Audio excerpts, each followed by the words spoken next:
This episode is brought to you by Bevel, the first and only shaving system designed specifically for coarse, curly, and sensitive skin. Check out getbevel.com/Hannibal today.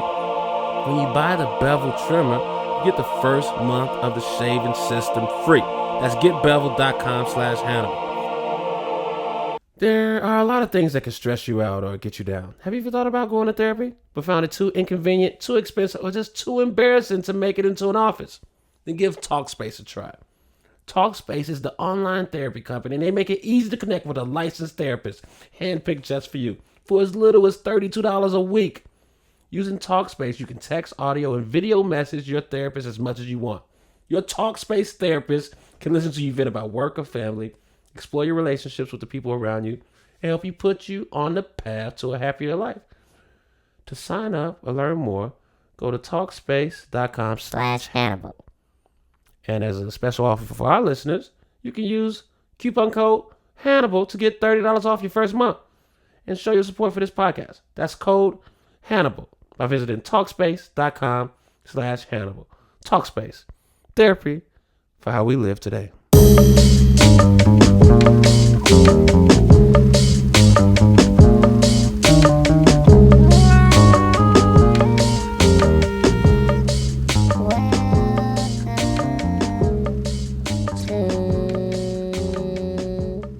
A weird daytime thing. The Handsome Rambler podcast. Live! Alright. Open the curtains and shit. Hey, what's up, you out? Yeah. How's it going? Welcome to Handsome Rambler podcast, live here, Atlanta. I'm Hannibal Buress, Tony Trim, Yes. Al Jackson. What up, y'all? Al Jackson. Right. Thank you all for coming. It's 2:30 on 420. That was a choice. I wanted you to know that was a choice. I wanted to do an event on 420, but I didn't want it to be at 420. So I was like, I want to do this at 2:30. Yeah. You're undercutting Doug Benson. That's what I'm saying. My shit is earlier, and I don't want it to be right at 420. That's how deep in my head I am. I didn't want it to be right at that time. But I appreciate you all coming. It's fun to do stuff at the daytime and get fucked up, because I think if you get a little fucked up during the day, you have interesting evening. Yeah. Or no evening. It's one or the other. Either I or. feel like you could end up going to sleep fully clothed at 7. Yeah, or maybe you have your nighttime in the afternoon. You have your nighttime. You can still meet somebody and find love early. So you saying you could have like 10:30 p.m. energy at 5 p.m.? Sure. I feel it. Yeah. Right. And it's great. I appreciate you all coming out. And then I felt bad for charging $20, so I picked up the drinks. That's really nice. Give it up. Yeah. I didn't so know the you did drinks that. on the house. Don't be a weirdo about it, though. I'm generous, but still reasonable. Don't be a fuckface at the bar. You know who you I just are, wanna and you see, know like, what you drink. I want to see like a bottle of sparkling champagne come out as soon as you say that. Like somebody's like, all right, let's get it going. This is Oh what shit, Grey Goose in this motherfucker. Sean Hannibal. But no, I appreciate you all coming, because I've been doing this more than I've been doing stand-up lately. Yeah. Dude. Yeah, because you can do this, because we do it live occasionally, but we do it more. It's nicer to just tell jokes without having to stare at strangers. Like, I paid $40 for this, which is a stand-up show. Like, I got a babysitter. Definitely less pressure. It's less pressure. Yeah. You can just be weird. I did a lot for this. Sometimes people travel. That's the thing. When you do a show, you think, okay, I booked it. We did a show last night in Atlanta. And you think, oh, we're in Atlanta.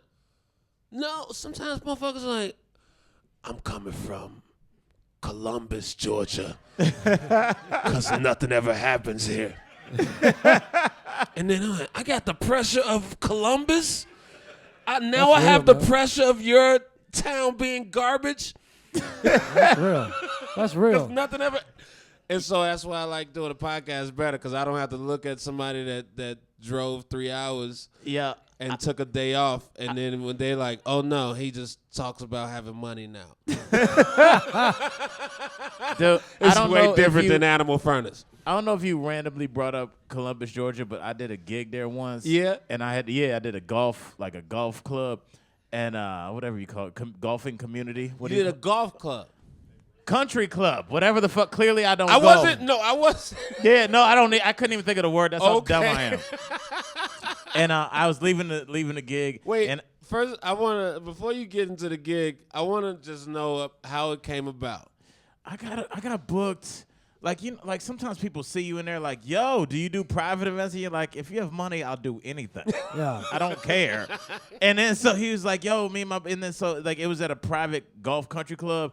And you could tell like I was doing it was like just for like 20 rich white dudes. It was like That's that country club it money. was some weird shit where like they clearly didn't give a fuck about what they were paying me. Like they were paid. Yeah. And so I had to leave and I stopped and got gas and I went inside and I like the clerk like was an Indian dude and I was just like, hey homie, move to the left a little bit because there's something weird over his shoulder.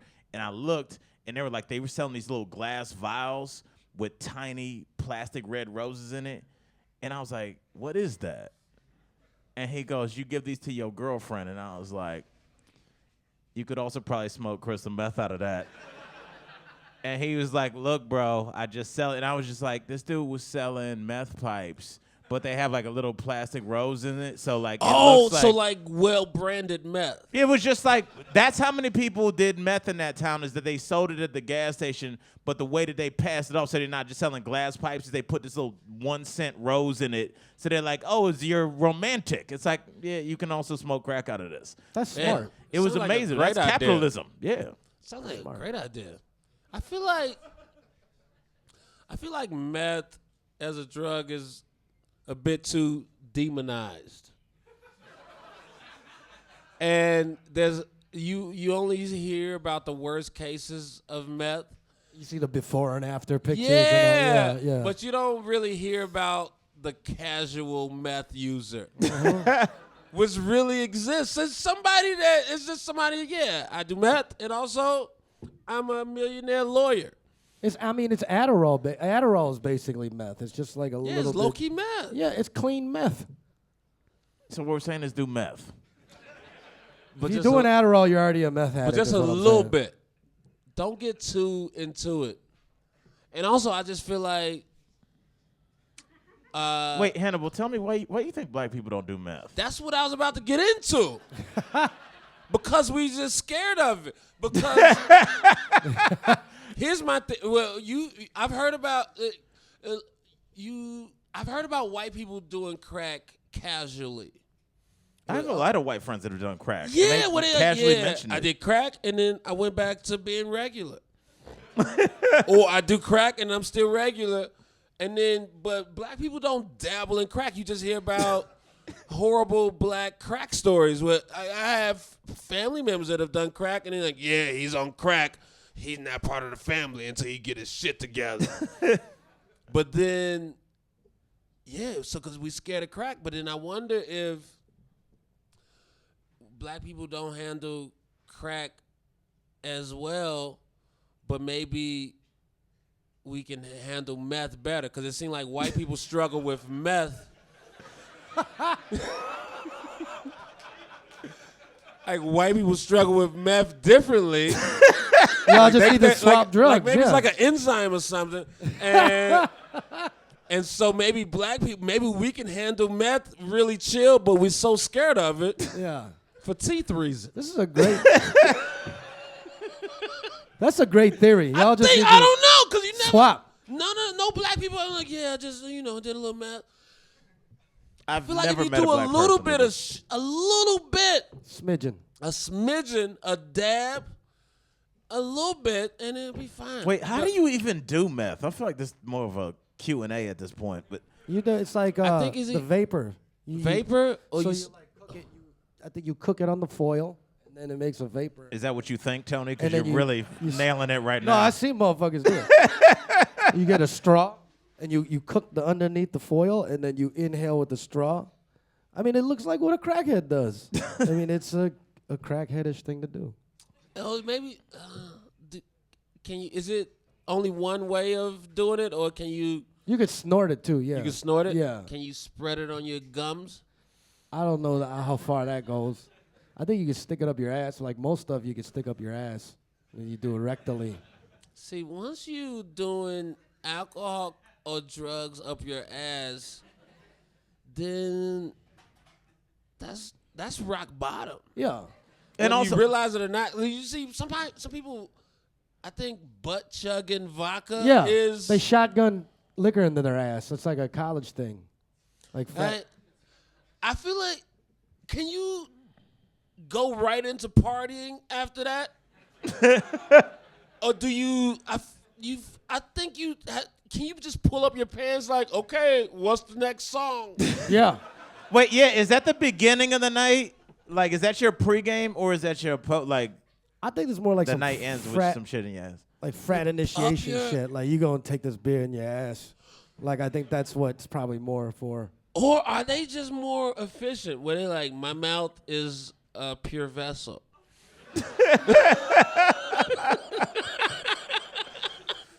Liquor only goes in my asshole where shit goes. Yep. What if My some- mouth is for just dreams to spout out in motivation.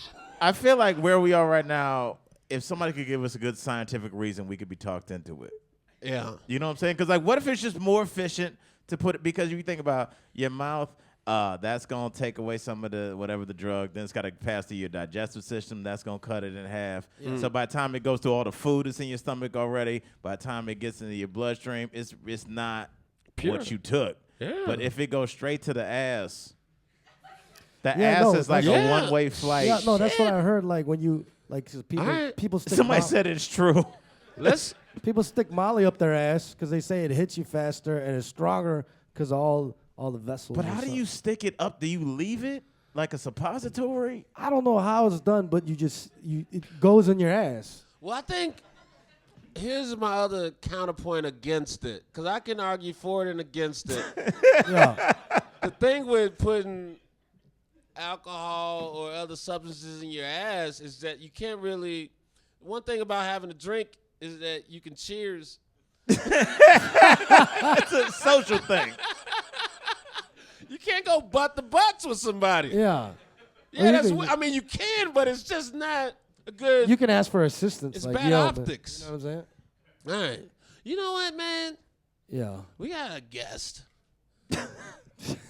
That's a smooth segue. Yeah. Oh, let's welcome our expert. I've been very excited to have this guy. He's been, I think, he's one of the on Eric Andre's show, one of the few two-time guests. Because a lot of people do that shit and like, I don't want to be a part of that anymore.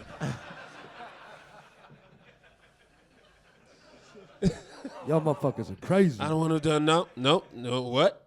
Who's this? Nah. And he's been on I think season 1 and season 3 from Atlanta. It's his birthday today.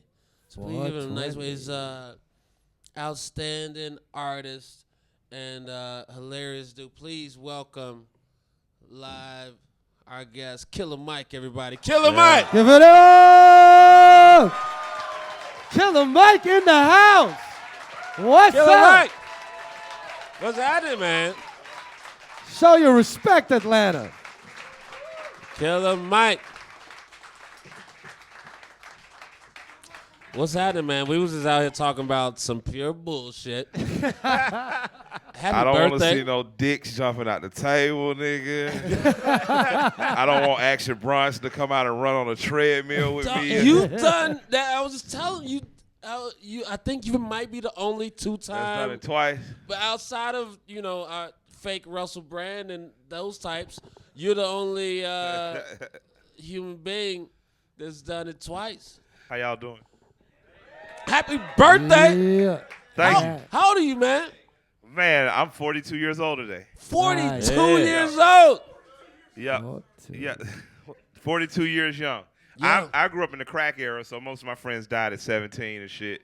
So I'm happy Damn. to make it. You know what I mean? Yeah. It's like you drive by a place in Atlanta and be like, yeah, Woo Woo died there. And now it's a condominium with hipsters. Yeah. It's a strange and exciting place on the west side these days. Perspective is everything. I was literally going through one of the roughest, most fucked up streets in the 90s, and I saw like a white lady riding her bike, and I knew I was like, the world is gonna be okay. Everything. I was like, officially Atlanta's turned the corner. Welcome back, white people. I don't know if any of you guys remember, like there used to be an old libertarian, Neil Bortz, who I'm a fan of, his crazy ass. His job for 20 years was to scare white people from coming in the city. What? I secretly think he had like a deal with black leaders in Atlanta to keep white people in the suburbs. Now that he's gone and the children and grandchildren of those white people have moved into the city, it's become like Mecca, and he's just left for Florida. Like, fuck that. You know what I mean? Wait, Like, who is this dude? Neil Bortz. He's a cool old guy, but he's crazy as shit. She knows. Did he used to have a radio show? Yeah, he used to have a show, and this was Okay. the show. Don't go to Atlanta. You will die if you go to a Braves game. Someone was murdered watching Dominique slam dunk. And, like, people who live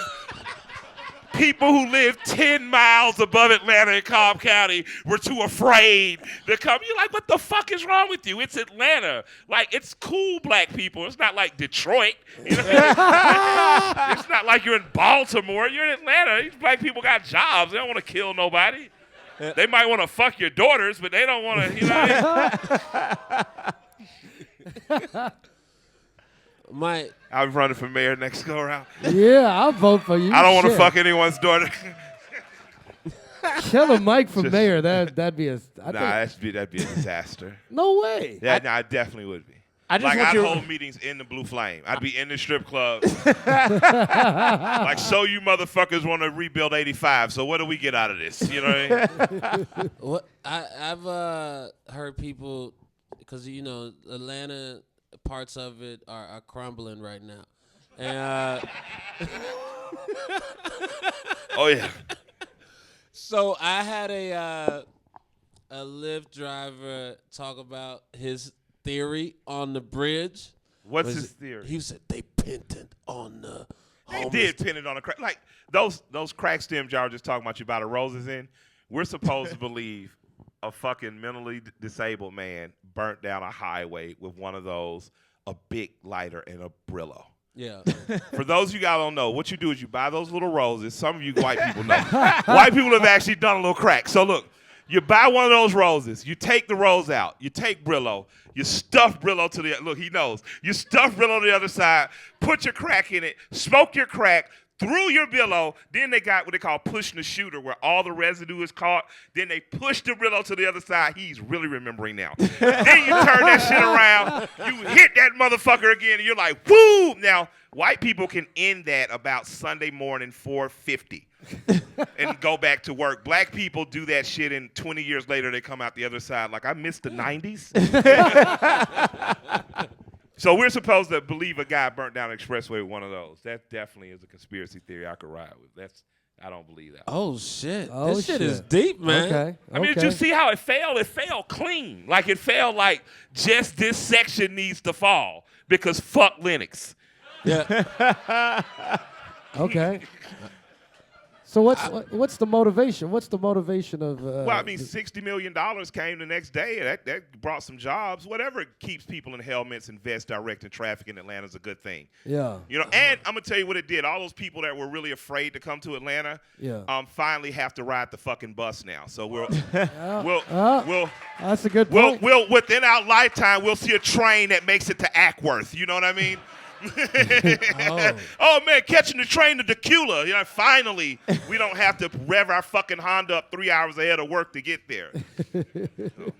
Also, it was a conspiracy to make the public transportation better. It worked. 20% up. I saw more white folks on MARTA than Braves opening day. Shit. That shit was amazing. Shit. I was like, Dale Murphy's back, bitch. Holy shit. That's a good theory. We're getting some Atlanta insight. Yeah, this is some good info right here. Because I'm unlike most guys, I'm actually from here. Most motherfuckers great. just kind of moved here and figured it out. You know what I mean? But I'm from right there, that way. Yeah. That's cool. I'll Never take the bus, no matter how much it is more convenient. Yeah, as a black man of means, I don't take buses anymore either. I drive to the games. I don't even Uber. For all the days I was poor and a child and on MARTA, fuck MARTA. Yeah. I have a muscle car now. You know what I mean? I remember riding MARTA, man, when you couldn't even wear Jordans on MARTA. You was like, man, I don't feel like getting robbed today. You just start wearing your fucking flip-flops and socks. Robbing somebody of their shoes feels like even if it feels like an awkward interaction. Like, give me those, and then the person has to first ask what size you wear. That's what size you wear? Yeah, what size are those? And you are naive. You're in ninth grade. What size you wear? Yeah, I'm Run them. Run them. And next thing you know, you got to make a decision. Yeah. Am I going to fight 14 guys from fucking alternative school? or walk home in my fucking socks? Right. So after we robbed the kid, I let him know it'd be okay, and I gave him his socks back. I'm from that way. Do you put the shoes on after you rob them? Nah, you spray them first. You know his little fucking feet bend. You go get your grandpa's Tenactin and spray in there and let them dry out a little bit. Stop by the bowling alley, grab that shit. Exactly. That's funny. Yo, how does it feel to be one of the top workout music creators today? Bad when I go work out.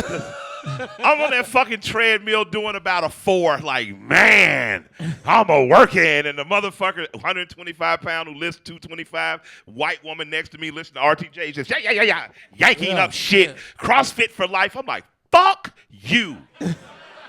Fuck your life. You know what I mean? But I've lost 15 pounds. So yeah. It's going pretty good. It's going pretty good. All right, so you maintaining great focus during this interview. You all can't see, but he has had 17 missed calls. A lot of Atlanta strippers are calling me and my wife right now. Like, y'all gonna be there. We showing up. We bringing some bitches. I'm like, okay, yes. There you go, Kanita. Who I just met last night. Y'all coming out tonight? Yeah, man. All right, cool. You having a party? Having a party. We're going to have a party and pull up. You pull up your old school or your car. Yeah. You come, you smoke. I've got like a half a pound or so. You smoke. And is that a club? Well, yeah. It's right next to my first barbershop. We're going to kick it. Your first? Oh, that's right. How many barbershops you at? We have 2 that are functioning now and 1 that's going to open in a few months over in the West End. Yeah. I'm bad at clubs. No, it's not like one of those clubs. No, it's a lounge. But lounges are where 40-year-old black people go to avoid their children. Okay.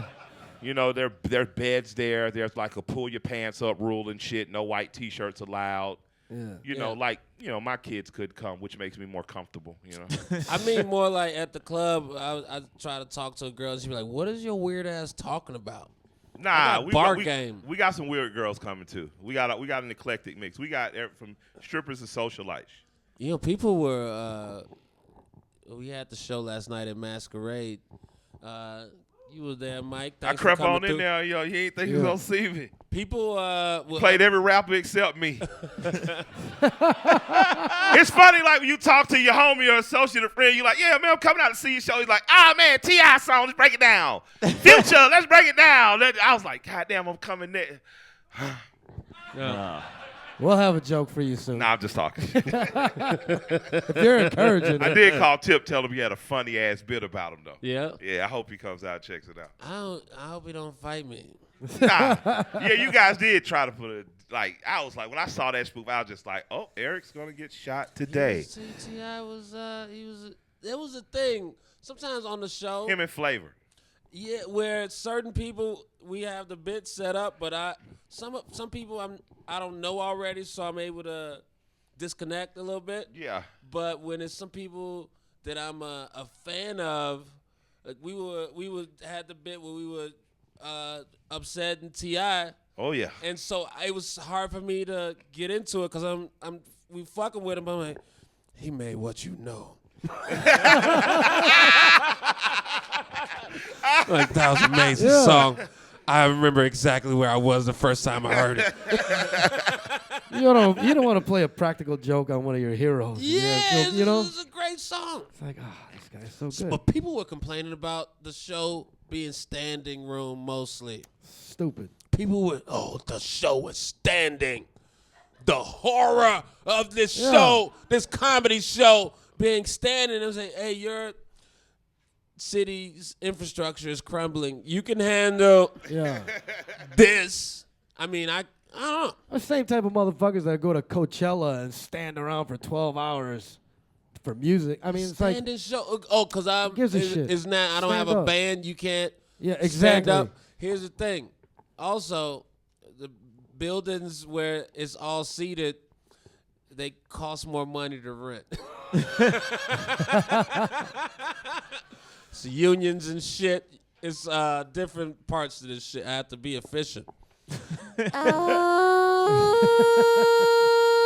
All right, enough of that. All right.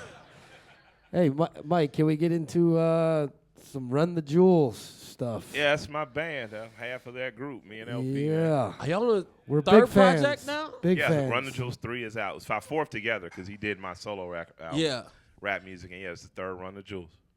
It's Yeah, you can clap for that. That's dope as fuck. Yeah.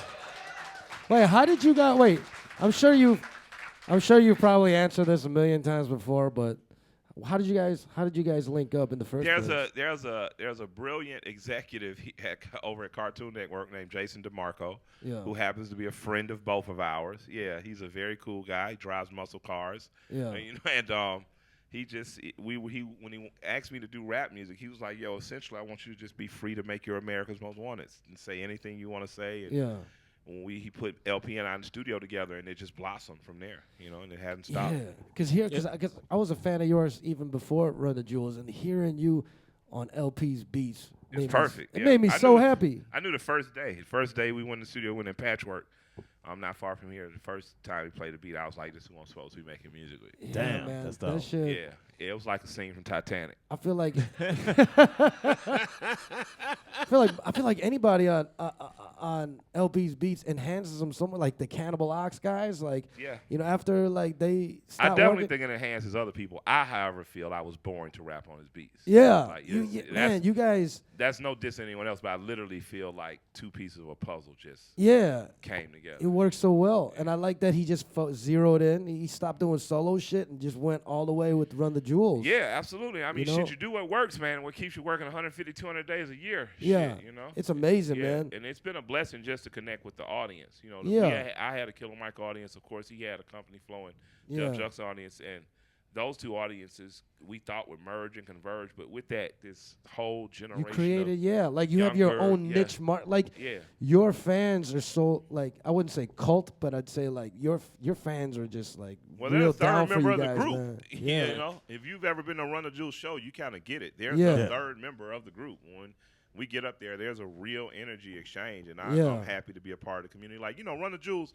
started as some shit they used to say in the 80s, like run your sneakers, run your jewels, and it was cheesy rap blues. It was a LL Cool J song, put your hands in the air, leave them there, run the jewels. Yeah. So to us, it was just some badass shit to say from the 80s, because we're old rapping men now, Yeah. And when we start seeing kids like, I have a chain that's the Winged Victory of Samothrace. It's in the Louvre Museum in Paris. Yeah. When kids start going to the Louvre, throwing up Run the Jewels, kids start throwing it up at their weddings, when they fucking climb mountains and trekked fucking marathons and shit. I was like, oh shit, this is a little bigger than I'm robbing you for your sneakers on the train. And they have since given it a new meaning of just take your life in your own hands and do the most with it. And I'm proud to be a part of it. That's dope as fuck, man. Yeah. It's great energy. When y'all are rapping, it just sound like you punching shit while you rapping. Yeah. Yeah. Or you're getting punched. It's just such a energy to it. Such a force, man. Yeah, we used to get hyped to that shit before the shows. We'd be I'm like, glad, man. Thank throw y'all. that RTJ on. We'll be like, yeah, Again, we got to get y'all out at a show, man. We got to get y'all out. Me and this guy always talking, but always I was just there, he's leaving, or either or. But we got to make sure we converge. Throw a big festival or something together. Yeah. You listen to Run the Jewels while you having sex? Yeah. Yeah. Really? Yeah, of course I do. Angry My sex. wife puts it on and said, "Go hard, Big Daddy." Yeah. I come in with my wrestling mask on off the top rope. That's awesome. That's awesome. See, like when a girl says that to me, like my dick would crumble under that pressure. Nah, I'd be like, oh, that's fuck. what your face is for, boy.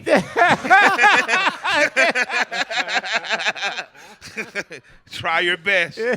Women respect a man that works hard, man. Get in there. Just try, man. It's true.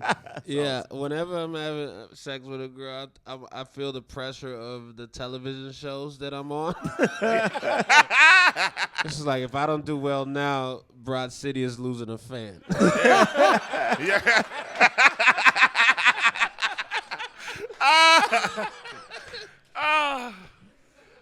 How many people are high as fuck right now?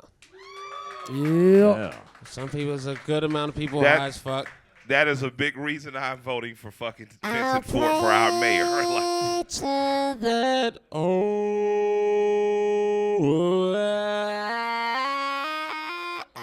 That that was Young Thug worthy. That was Wait. pretty good. Young, it is. I get inspired when I do this. Word. You ever fuck with auto-tune like that? Nah. Nah. I'm in Run the Jewels. Yeah? I mean, we was just never sitting there like, hey, why don't we fucking auto-tune this? I like it on other people. I just think on me, I shouldn't wear tight jeans and sweatshirts. Like, have you guys seen the new era of fat kids? God bless their little fat souls. They think they've taken this equality shit too much. Like, I'm equal to all my friends. No, motherfucker, you're a 3X, you little 1X wearing fucker. You know what I mean? He's got the bottom of his belly out and shit. Like, what the fuck are you doing, man? Like, you're still fat, bro. Like, go size up. That's Little hilarious. knock-knee motherfucker waddling across the goddamn street to weight. Like, no. I was a little chubby kid, but my mom bought me the Husky jeans, give you a little gift so you can still play. I had a 34 Husky from Sears and Roebuck. Have you had you ever had an endorsement where you that was insulting? Never talk to me like that again. An endorsement. Endorsement pitch where somebody said, "Hey, you should do this," and you're like, "What's?" Does anybody watch Animals? And- The yeah, show, the right? show. Oh, I was I didn't know like what the in general. fuck Animals was because I've been on tour the last 4 years of my life. So I get a call from Big Boy. He's like, "Yo, Kill." I was like, "What's up?" He's like, "Man, they want us to do this show called Animals." I was like, "Word?" He's like, "Yeah, they want us to write a rap like we're these two animals and we live in New York City." I was like, "Word, let's get it." He was like, "Yeah, they want us to be raccoons." I was like, "Oh."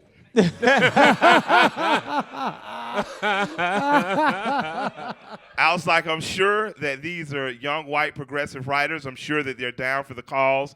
They supported Bernie and are Outkast fans, but they don't really get the correlation of the word raccoon and black person, that it just doesn't quite go right where we're from. You can't, as a black man, become a coon. You can't play for the Raccoons. Yeah. You can't like raccoon. You Yeah. can't wear a raccoon hat post Fat Boys era. Like, the coon won't work. So we ended up being foxes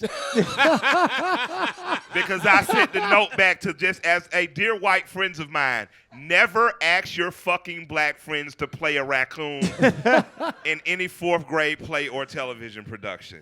Wait, so what season was this? That was like a few weeks ago. Oh, okay, so it hasn't come out Yeah, yet. we live on the road. We don't see the shit till, afterwards. But Yeah. it came on like 2-3 weeks ago. I can't wait to see you. It as was a pretty fox. good. I think That's we funny. rapped good for some rapping foxes. But maybe they wanted to Alright. make it rap coons. I'll fucking... That would.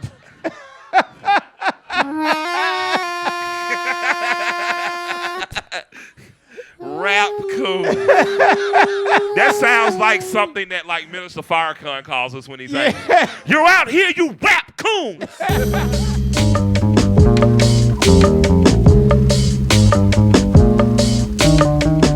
This episode is brought to you by Bevel, the first and only shaving system designed specifically for coarse, curly hair and sensitive skin.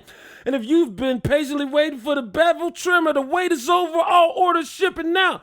Check out getbevel.com/Hannibal today. When you buy the Bevel trimmer, you get the first month of the shaving system free. That's getbevel.com/Hannibal. Hey, are you upset? You got some weird stuff happening? You don't know who to turn to? You don't have a car or like leaving places? Well, use Talkspace. It's text-based therapy. Talkspace matches you with a therapist and you can just get therapy on your phone or tablet or computer, or you can send them video messages. It's great, man. Check it out at Talkspace.com/Hannibal. Google Talkspace and look up all the great reviews from people that's used it. These people were messes before. They started using Talkspace. Now everything is chill. As a special offer, you use promo code Hannibal, get $30 off of your first month. $30? That's a cost of a margarita in Manhattan. And we giving you that off. Go to Talkspace.com/Hannibal. Use the promo code. Show support for the podcast and also support for your own mental health. Talkspace. Talkspace. I still get uncomfortable when a white person suggests a great fried chicken spot. Yeah. Unless they're from Nashville. And I'm going to tell you that, though. I will say white people in Nashville know their barbecue I just and feel fried uncomfortable in my heart, but I take the suggestion. chicken. You're not a Southerner, too, are you, right? I'm from Chicago. That's kind of South part, too. It's capital of Mississippi. Yeah. Look, Yeah. I trust white Southern people like no other people on earth. Let me tell you something. No. If you get the right white Southerner, they still cook with lard. Those motherfuckers. Yeah. Like, once you start going down to Alabama, you're talking about good eating. Now, I don't trust white Southern city folk. Oh. I'm scared of all these motherfuckers moving to Atlanta. But if you're from Macon, I'll eat your mom's food. Yeah, when you cook with lard, man, that's a whole nother thing. Even just cooking fries in lard. It's a whole That's- nother it's love, a whole- man. Whole nother love. You can see my grandmother was successful. As I work out and curse her out on that treadmill. God bless her. So I love you, Mom. Yeah, you're quite the foodie, aren't you? And I'm not saying that. No, I like food. I ain't you fat because I don't like food. Fat because No, I like like you- good food. I'm from the Yeah. South. I eat good food. This ain't McDonald's. That's So, like yeah. auntie. Yeah. Yeah. So when you go out on the road and you're traveling, you're doing shows, do you go to the baller spots, the Michelin star restaurants? And No. eat? No, you don't do that. I will, like a good steakhouse I'll go to, but Yeah. like we were in Paris 2 weeks ago and we found a 24-hour Caribbean spot in Yeah. the middle of Paris. It was literally, the door looked like Hostel. Yeah. And the guy drove us up and he's just like, there's no one here. And we're like, fuck that, get out of the car, knock on that door, white man. You told them. So, goddamn right. I'm black. I ain't getting out my goddamn door at night in an alley. I saw Hostel. He knocks and get a reply. Boop, we're out the car. We're in there. It is zebra stripes, red lamps, pictures of Little John, 50 Cent. I'm like, oh, I'm in my auntie's basement. That's a great visual. Great food in the middle of the night. there. We hired for our security and as a trainer, if you guys follow me on Instagram, Josh Spice a fucking Jamaican evil ass fucking workout master. He finds Jamaican food. We could be in Antarctica. He'd find a Jamaican restaurant. So Yeah. I eat a lot of peas and rice and shit. Yeah. And yard man food, as he calls it. Yeah. Yeah. Dude, it's such a beautiful thing, dude. I feel like on the road, that's the one thing I miss the most is just like you talking about that auntie cooking. Yeah. I got an Aunt Valerie, and I just pulled her aside. I was like, why does your fried chicken taste like this? Why? And she was like, because I take each piece and I season it by hand. She married? Like, she never got married, and she's fine. You Word? know, like you have that aunt, and you be looking at her booty, and you're like, I shouldn't be doing that. Yeah, exactly. But it's Exactly. amazing. Exactly. It's an amazing booty. Exactly. Like, when you It Ladies and shapes your gentlemen, mind Al for what Jackson. you're gonna like later. My Aunt Valerie's Straight up. body is unreal. That man ain't lying. It's like it makes you uncomfortable. But That ain't lying. goddamn. Aunt Valerie's not married. No, never got married. I mean, she could like she, I'm from Cleveland, so not like You don't have no uncle, like a guy who ain't really your uncle, but he be around at all the Thanksgiving stuff. Yeah, Yeah. she waiting on my uncle. He's locked she waiting up, on so his he'll real be wife out to in a couple die. months. That's So, all. and that's what a rider she is. She's been with my uncle that's been locked up for. He got 15 years and he probably been in 10, and she just waiting. She Like fucking somebody. Oh, Yeah, Aunt Valerie fucking the shit out of like Uncle Vince. You don't know, but yeah, dog, you been to jail. I'm gonna tell you, your old lady probably fucking a comedian or a rapper, but don't worry, we ain't coming back after you get out. thank you so much for saying what needed to be said. That's the truth. We are not coming back. Yeah, I'm not coming back after your old man get out. We not fucking no more. I've always, man. I'm gonna fuck the shit out you these 10 years that he's in. I'm gonna be a friend. We might take one trip that you'll remember forever. That nigga, that nigga get out of jail. That's that nigga's woman, not mine. I think honestly, that's why. Nigga been training 10 years. He'll kill a nigga about Valerie.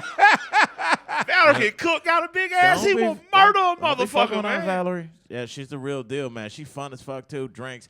But I always said, there's a theory I have where I feel like girls have sex with traveling entertainers, not because we're particularly good looking or whatever. It's just that we're leaving. It's an adventure. Yeah, they want you We're to go. leaving, and if you live Yeah. in a city like Atlanta's a big ass city, so you don't have to worry. But if you live in even like a kind of mid-major city like Louisville, if you go there, 10 bars there, 20 bars. Yeah. If you a girl, if you fuck a dude, if you fuck 5 guys that year, you gonna get a rep. You know what I'm saying? You gonna see him out at other places, but if you fuck a dude that's leaving, that's why flight attendants get ass because they leaving.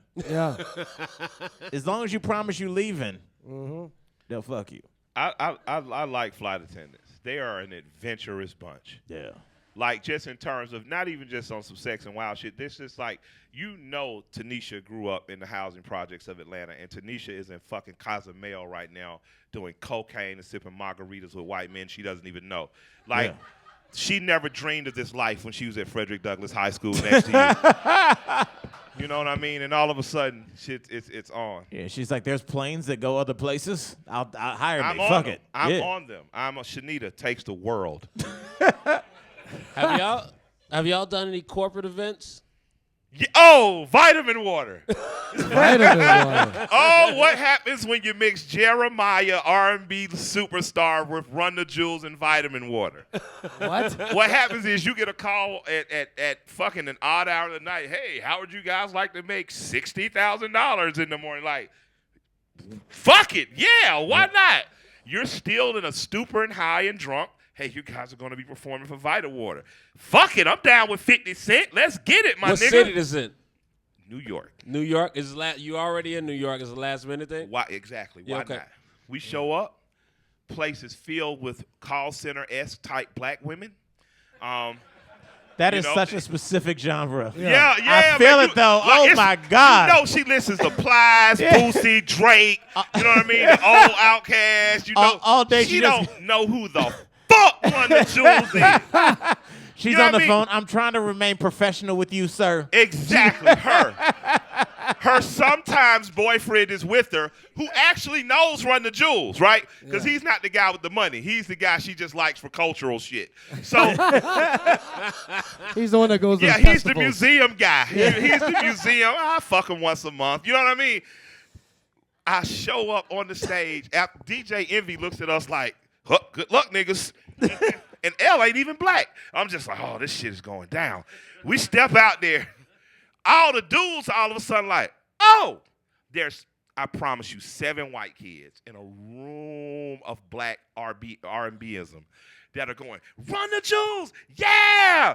All the black girls look over like, well, let's see what they got. We get told right before we go on stage, this is a vitamin water event. There'll be no profanity. Yeah, no, you can't. I'm like, do you guys realize you use 50 Cent to sell this shit? Yeah. We got on stage and we cursed our fucking asses off. Yeah. We shocked and horrified every motherfucker in the room. Yeah. Those 7 white kids went insane like Joan of Arc was taking fucking France. The guys in the room were like, finally some fucking real rap music. And the black women were like, all right, where's Jeremiah at? And that was when we officially stopped doing corporate events. You know, I saw a couple of times. I don't know if I'm tripping, but was it once or twice where somebody rushed the stage and tried to attack one of y'all or something? That was me. I tore my Yeah, what was going rotator on? cuff. Was he just like, Yeah. I don't like you and ran I up on him? think it was just like a paranoid schizophrenic guy. You know what I mean? Oh, I Damn. thought that happened a couple of times. It was just Well, it that one happened time. once. Another time, a guy jumped on stage and tried to snatch the Mr. Killam's L's things off. We just beat the shit out of him. Yeah. That per rap, you know, that's what you do. You beat Yeah. the shit out of the people who love you so much they want to steal shit. Like, this girl shakes your hand, pulls you off stage, tomahawk chop. You know what I mean? 50 Cent, that chick. Yeah. But, yeah, those are the only times. Otherwise, shit's pretty cool, man. I will say that about having like the audience we have is a pretty cool audience. It's not like the Crunk era where you could go see Lil Jon and die the same night. Yeah. You know? You guys have it seems like you guys have a pretty smart fan base. We do. They thrash, they mosh, but if somebody falls, they pick them up and shit. Yeah. That's good. No, I realize I'm over 300 pounds, so that might not be it. I ease down into the crowd and mosh about with them. I don't ever jump into anything but a pool. You know what I mean? Thanks for doing this on your birthday, man. That means a lot to us. I literally love this guy, man. This guy's he's a great comedian, human being, and shit for me. And now got to know all of you. He's hella cool. I But appreciate it, man. I fuck with you. Yeah. When I saw your parents, I just felt like I knew you. Yeah. This When I man's saw your cool parents, as I was fuck. like, there was you guys did it was an interview in a magazine, but you look like your mom. It was mom and dad. Yeah. And you and I was like, man, he from a decent background, man. Like he could have grew up next to me, man. Like I fought with him, man. Yeah, man. From just average middle class upbringing. I tell people that all the time. I call myself a middle class rap dad. People are like, you aren't middle class. Like the fuck I ain't, man. I don't know if my kids making it or not. You know what I mean? You got like if you're rich, you kind of have prepared your kids to make it, right? You know, boarding school, I've invested in them. Yeah. If you're really destitute and poor, you've done shit like fish hunt. But in the middle, it's all gray. You know what I mean? Like people say, all right, man, I'm voting for this person for a better school district. Did your child scholarship into college? Yep, your investment failed then. Like, let's be honest about it. So I'm middle class as fuck until my children can prove otherwise. Yeah. I Little motherfuckers. I still don't know exactly what my dad did for a living. He fed your ass. No, yeah, I know where he worked. He made a way. He worked for Union Pacific Railroad. Oh, that nigga made a lot of money. And he, Nah, they make a lot of money working. Don't pull that bullshit. That's union shit. Yeah, right? that's $27 an hour. Your dad might have another family, so you shit. Got a family at every The black stop on that community, railroad. You work for the railroad, you can have 3 families legally. I got a family that's connected. Yeah, your dad probably got a family in Texas. You know, probably another little Hannibal Accountable. Yo, this is weird as fuck. I don't know if I ever told you this, HB. I had an ex-girlfriend. She's a doctor now. You fucked up. I fucked up. She's fine too. Like when you're young, you just don't realize. She has a brother named Marcus, and she found out like when she was like 20 that her dad, who was a weird dude, had like 9 other sons all across the country named Marcus. But they all spelled it differently. So like some were M-A-R-Q, some were M-A-R-C-U, but they were all different versions of Marcus. I never George told you that Foreman shit. syndrome. Yeah, yo, but just different, crazy. and they didn't like with different moms. It was just different sons, all named Marcus. It's weird as fuck. that's fucking weird. That helps me because whenever I think I'm really weird and extreme, I hear stories like that and say, I'm all right. I would never do that. Hannibal. Hannible. Would never do that. I'm decent. Yeah. I was in the Louvre Museum with my wife. Yeah. And we paid someone to take us and drive us around and give us art lessons and shit that I really didn't need because I was an art nerd-ass kid anyway and shit. So I'm standing in this, and I realize I'm looking at paintings on the wall. And these paintings and these reliefs are just beautiful. And then I realize I'm looking at the ceiling like, God damn, the craftsmanship and the artwork is up there. This is art. And then I look at the floor like this art, and I'm just wondering, like, what inspired this? Like, who got so inspired to take an old fortress, make it a castle, make bigger gardens? And then my art teacher for the day just basically told me all of this shit was made for women and mistresses. Yeah. I was like, for real? Oh, yeah, the goddess Diana, the reason you see so many Dianas, that was the king's mistress. I was like, word? It's like, word. I came back and announced to my wife, I think I need a mistress. As big as we've gotten, I could go bigger. I just need further inspiration. Wait, is she knows is it technically considered a mistress? I thought mistress was supposed to be. Well, yes, it's a title. Yeah, it ain't like you're a fucking mystery. Wives know you're fucking. You know what I mean? It's just the danger of how close the fucking is to threatening their slot. You know what I mean? Like you got a mistress, all right, motherfucker, you buy a birthday present that threatens the slot. You know what I mean? Yeah. So offer the head or some shit like that. But these guys were enamored with their mistresses, man. That's what they liked. And so they built fucking big shit. Palaces and shit. So, you know, I think we should definitely make sure every like powerful guy we like has a mistress. Like, I'm pulling for Kanye West to get Amber back. You know, we can get that next Yeezus album. I really want that next record. Like, let's get the threesomes going. Let's get it. It sounds like you need a mistress themed album. Well, I'm not. Has anybody I don't want to die. But, right. But in theory, I'm telling my wife I could go far, and she's calling me. I gotta go. All right. Killer Mike, everybody. Peace, man. Happy birthday. Killer Mike, y'all. Hold up.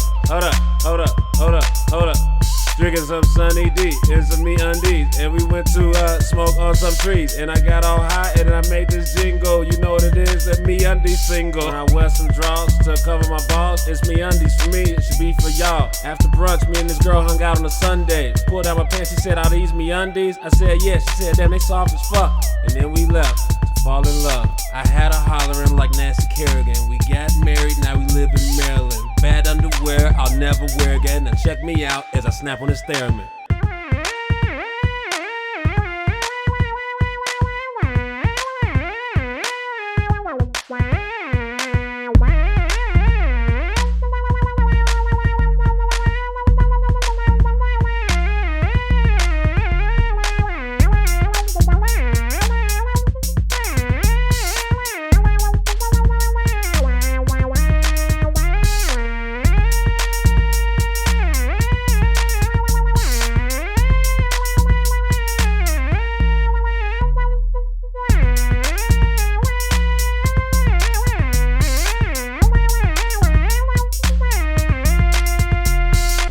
You've perfected your wardrobe, but what about the stuff not everybody gets to see? Me Undies. Oh, just seriously soft, feel-good undies delivered right to your door. Me Undies are designed in LA and made from sustainably sourced micro-modal. That's a fabric 3 times softer than cotton. Me Undies, softer than soft. Luxe Undies, coming in ever-changing selection of classic colors, bold shades, and adventurous patterns, so you can tailor your undies to your own personal style. And guess what? You can save time and money each month with a monthly subscription. And if you're not ready for a subscription, that's okay. You can still save. That's because Me Undies is offering you 20% off your first pair. Just use our special URL, meundies.com/Hannibal, and get 20% off your first pair. So go ahead, revamp your underwear drawer. You deserve it. Once again, that's meundies.com/Hannibal. meundies.com/Hannibal. I didn't even know this table was gonna be here, but I like the candle. It's a good vibe. I appreciate you all I appreciate you all coming here at 2:30, and even though I don't have the time, I would like to know about your lives individually and why they allow you to be able to do this. Can I just say That's this? true. I'm so Very glad true. you said that, Doug. I'm very interested in people's lives. Like I don't have a day job, and I go to the mall at like 11 a.m. on a Thursday, and that shit is fucking packed. I'm like, how the fuck? Yeah. What are people? I thought everybody went to work from 8 to 5. People just in these streets. There's at least one graphic designer here. Yeah. At least Definitely. one. Freelancers everywhere. There's a couple people that are high ranking at an office job that can leave whenever they want. Yeah. I'm taking a late lunch. Or just going to like a baseball game during the day. Yeah, That's who the fuck crazy. is that? Like on a fucking Tuesday. On a fucking noon game, and like, what the fuck? And just getting fucked up. People just getting fucked up. It's like, what? There's 10,000 people here. What is happening? But that's what it should be. You should be able to. There's never 10,000 people at a baseball game. Baseball games are empty as fuck when you go. You feel bad for the team. Like you be trying to spread out across 3 seats. So it looks Nah, like man. No, not the Chicago, man. Cubs games, Cubs, man. Cubs games be I popping. feel with your fake ass Cubs fans. I just Cleveland, heard it. Cleveland, by the way. I'm bitter as fuck. Oh yeah, Cubs won the World Series. I'm a bandwagon fan, and I'm proudly so. I'm a bandwagon baseball fan because the That's Cubs okay. won. Yeah, That's okay. fuck that. I hate baseball and still hate it, but I fake love it. I got into baseball as the Cubs started getting good. I started getting into the nuances. Yo, his pitch count was too high, fam. Oh, they bringing in Chapman in the 7th. Weird move, bro. Yeah. I didn't give a shit about stuff like that. Also, I like the shift of Chicagoans, their view on Chapman before and after he went to the Yankees. Chapman was the closer, the main closer around the Chapman for the Cubs, and he had a situation allegedly some physical shit with his wife. yeah. Domestic stuff with his wife, and people, he was like, he's a good pitcher, whatever. Motherfucker throw it at 100.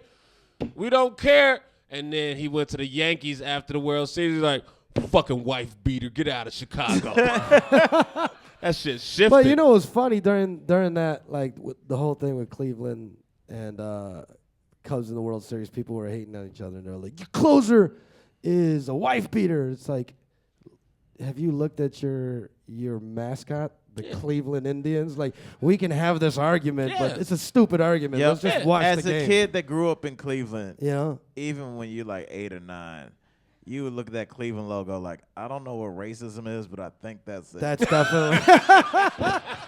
I don't That's really definitely understand things in I would just like, can you? Because there's like one, like there's like the basic one that like is already horrific, but there's like one that's got like, it looks like a cartoon with like the long Indian nose. Yeah. It's so long, it's like going pointing down. Yeah. And it's like a brown-skinned Indian dude, and I'm like, can you do that? Yeah. Like, is that a thing? Like, It's it's fucking, and it's still around. It'd be crazy if there was a team like the Washington Chinamen and it just like the rice hat and the you know what I'm saying? That's what it's like. But what if it was a real dope hat? Would you wear it? If it was a good logo, nah, I wouldn't fuck. That's kind of weird. The Washington Chinamen. Who's naming teams? Old racists from World War II? I mean, like the Indians. I mean, wasn't that like a mistake? Like they weren't they started calling them Indians because they thought they were in India and it just stuck. But they're Native Americans. But they were like, fuck it, we're just gonna keep calling them Indians. Yeah, because no one gives a fuck. It's weird how you just don't see Native Americans and no one gives a fuck. Yeah. We met some. We did that Billings gig. Did I ever tell you about that shit? We were there. I was there. Yeah. Native Americans, they they go hard. I didn't know that was such a cultural thing, like with the alcoholism. I Yeah. saw. Oh, that's real. It's as fuck. like you're nodding your head. It's like whatever you think, like y'all all think I drink and I kick it, y'all don't drink. Like they get done drinking for the night and then they have their other liquor that they drink for the rest of the night. And this The girl after drank party, yeah. down a pint of Jack Daniels. You ever seen him From the bottle? She pulled it out of her purse. First of all, she was hammered. She was in my room, and it was weird as fuck because I had a flight in a couple hours.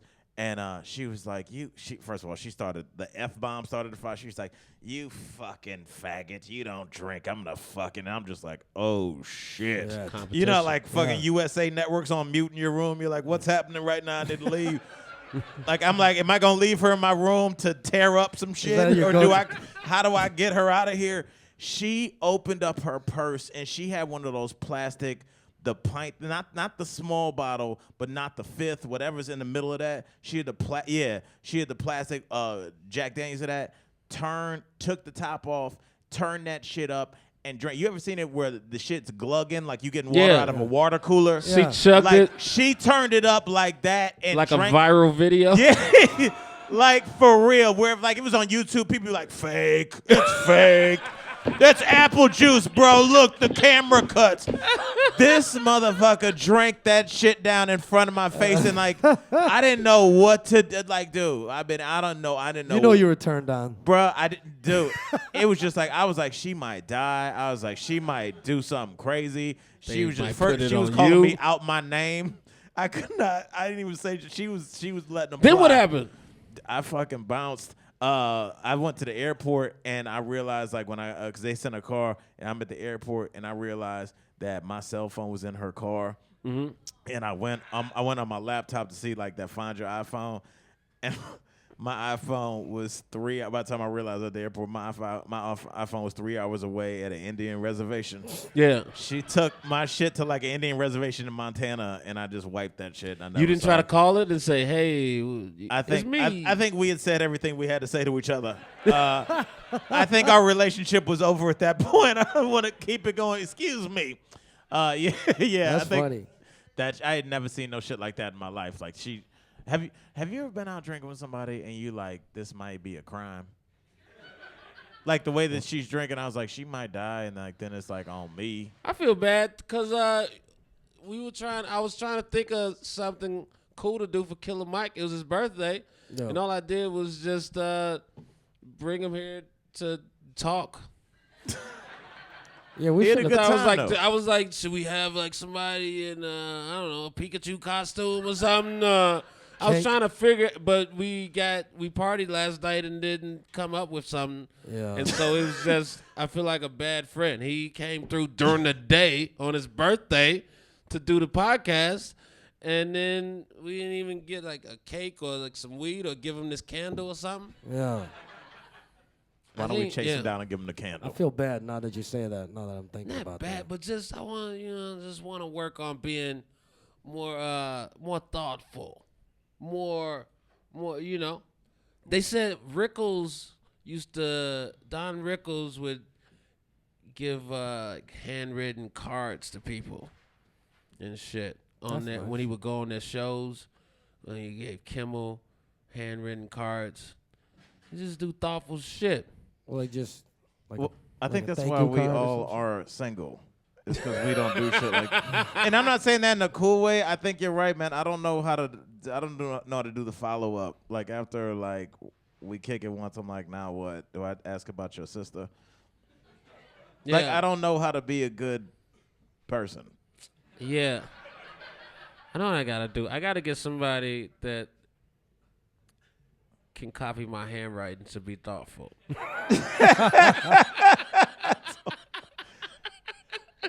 That's what it is. I figured it out. Never mind. I'm off of that. Do you think girls think romantic? I guess we have women here. Are romantic gestures corny? No, they like. Or them. do y'all like that? Like if a guy like asked you to marry him in front of like the Times Square Christmas tree. That's corny as fuck. But do girls think that though? It depends on the person. It's about the situation and delivery, I think. If they like the person a lot, then I think it goes over. But if it's just Well, here's a question. Do you think girls would prefer that you buy them something nice and expensive or something that you took your time to make for them? What are you, arts and crafts? You know, that's what I'm saying, like a macaroni art or something. Or like, not even, that's just stupid shit. But like, say you put together like this nice collage that took like 3 months to make. That's like stuff that she likes, and it's just nice, framed. Or do you think she'd rather just you ever get her an Xbox or something? Nice. Or maybe not Xbox. That's not exactly Xbox, you're gonna. Oh, you want to play this at my place? Yeah. Or like or like a nice, like an iPad or something. What do you think a girl would rather want? The effort of 3 months thinking about her and making something, or just here's a nice. I like that the really iPad. nice gift was an iPad and not like a necklace or some shit. Well, okay, what a You necklace. dating 11-year-olds? It's irrelevant. I'm just that's the you know what the question is. I don't think. I mean, I think she would. I think she says that she wants the romantic shit, but she wants something practical for her life. Yeah. I don't want no collage. It's gonna be in the closet Yeah. with a jacket on it. Like, Yeah. I'd rather have the iPad too, but maybe this is why we're single, because we don't know what women want. yeah, maybe. No, I know what they want. I just don't want to give it to them.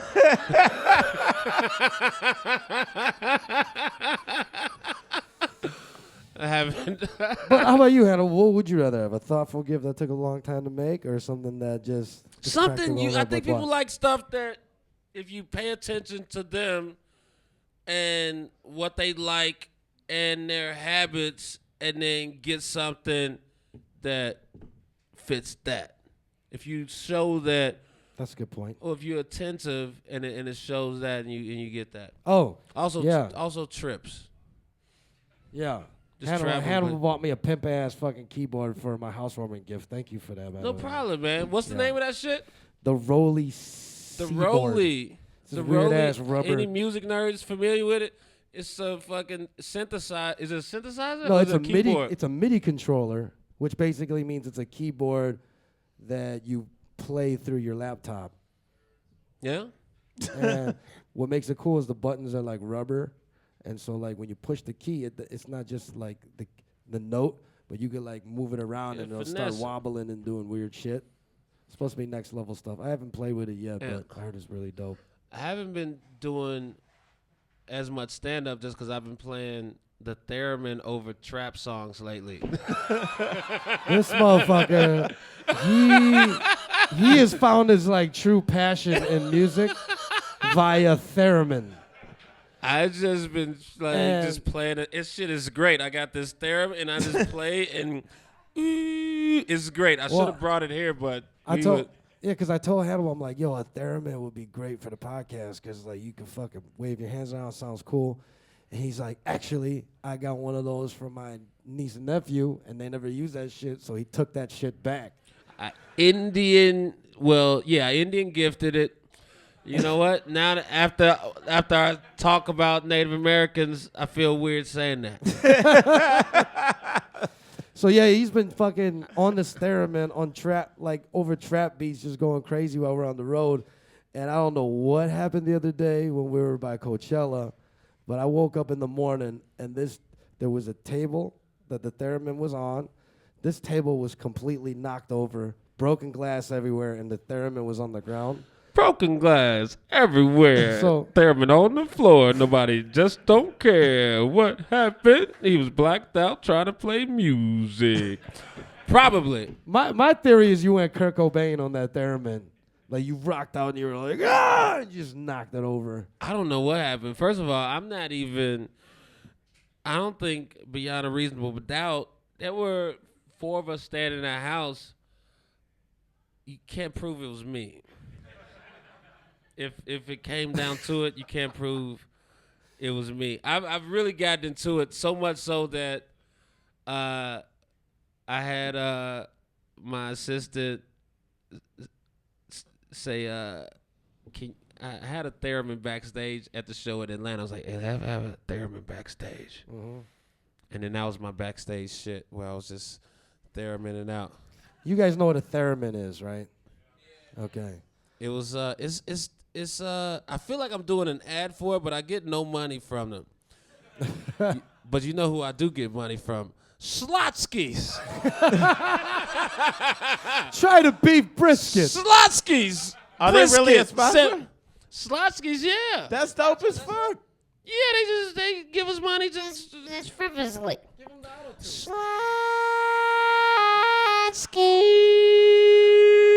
Slotskis. Beef brisket. Slotskis. Delicious. Atlanta headquarters. Yeah. Also, we're here at the Vortex and Laughing Skull. Yeah. Yeah. 25th anniversary to the day, 25 years. Oh shit. Yeah. I love this spot. 25 years of having a business. You know how tough that is? Very tough. Yeah. I read 1992. God damn. I was 9. That's I crazy. wasn't, yeah. That's crazy. Who knew? Who knew? I think you just whatever business you start with, just start with alcohol and it'll figure itself out. Yeah. No matter drugs. what happens, Yeah. people are gonna drink. If Yeah. this should have been a fucking vape shop, this shit would have been closed. Right. True. Booze. Oh wait, the Yeah. last time we played here was it the last time we played here? We watched the Cavs win. Yeah, we Yeah. did the show Cavs. here while I was we watched the right. game. I was filming Spider-Man here. And that's why I was doing this. You know what the weird thing about I got a small role in Spider-Man, and it was they would I never saw the whole script. It was so secretive Damn. where they would just give me my pages and then that's it. And they wouldn't just email the pages. They would bring them. So I said, hey, I'm at Vortex. And then they would send a PA to bring me my 2 script pages. Was it in a What? scroll? And it was not even shit. They could have actually just told me in my ear my lines. Because my shit was like, Peter, what are you doing? Don't do that, Peter. Peter, oh, wow, you're athletic. awesome. Hey, though. Peter, what's that spider bite? Cut. Also, just by telling you all that based on their behavior, I'm worried that our mics will just cut off right now. Send electric They shock. were Wait, did it brought the come out pages yet? here. Huh? Did it come out already? It comes out July 4th weekend. Wait, but how many Spider-Mans are there? It seems like they reboot the reboots, and then I'm like, there's hopefully wait, there's there are 5 of them. yeah, and hopefully there's at least 3 or 4 more with my character. Yeah. But how many Batman's, X-Men? I mean, comic book movies are like the shit. Like they No, make but money. it's like it seems like they keep rebooting Spider-Man, and it's like the same story. It's like Batman, but Batman goes his adventures. Like it seems like they keep making Spider-Man 1.0 until they get it That's right. because they keep making money off of it. I mean, Yeah. if the shit's not, if the shit's working, why the, But have another adventure. They keep starting back at square one with him getting bit in high school. I'm like, we got that. Yeah. But, if it's Spider-Man's in high school, he needs a gym teacher, of course. So let's follow him and the gym teacher through freshman, sophomore, junior, senior year and just see what happens. I know you got a good lawyer. What if your lawyer just forced it in that your character had to be strong-armed into every script? And then his gym teacher was there when he was fighting the Sandman. It's like, what? Why is Hannibal on the beach with this? Let it happen. Don't fight it. I can't sit through cartoon movies anymore unless I'm on a What? I can't. I don't know what the fuck Are you talking happened. about like Pixar? Like anime? No. or I like- can watch the Pixar shit like the X-Men shit. Like I was watching that shit come back from Australia, and like after like the third dude pulls out a wand or something, I'm like, I can't do this, man. Oh, I can't do an hour and a half of that. like the CGI shit you're talking about? The or- fake, like the I can't do any. I can't watch Yeah. it. I can't do it. You just can't do it. I appreciate it. I'm like, oh, Wolverine's claws look real as fuck. Wait, But I don't. After he kills like the third dude, I'm like, I'm straight. I see where this is going. but did you see that Jungle Book movie? no.